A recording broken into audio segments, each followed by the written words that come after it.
ఒక విచిత్రమైనటువంటిది కాదు. ఓ సంచలనాత్మకమైనటువంటి అడుగులే వేస్తున్నాడు ట్రంప్. తాజాగా తీసుకున్నటువంటి నిర్ణయం ఇది ఆషామాషీ ఏం గాదు. స్పేస్ ఎక్స్‌తో కలిసి ఒక ఒప్పందం. స్పేస్ ఎక్స్‌కి పూర్తి క్లియరెన్స్ ఇచ్చాడు. ఎలా అంటే 2030 నాటికి 1000 శాటిలైట్ లాంచ్ చేయడానికి పర్మిషన్ ఇచ్చాడు. 1000 ఏకంగా.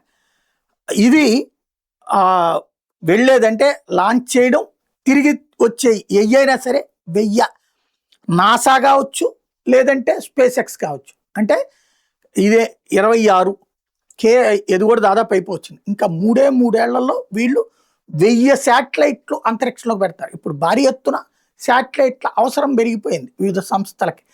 సెల్ ఫోన్ సంస్థలన్నీ కూడా భూమి మీద ఉన్నటువంటి సెల్ టవర్లు పీకేసి ఆకాశంలో నుంచి ఏదైతే శాటిలైట్ నుంచి నేరుగా సిగ్నల్స్ ఇచ్చేందుకే స్పేస్ ఎక్స్, మనకు కూడా ఇక్కడ జియో వీళ్ళందరూ రెడీ అవుతున్నారు.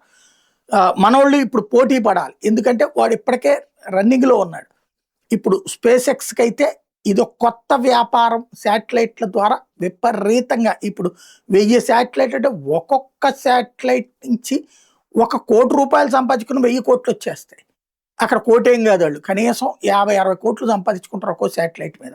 ఆ లెక్కన ఎన్ని లక్షల కోట్లు సంపాదిస్తారో చూసుకోండి.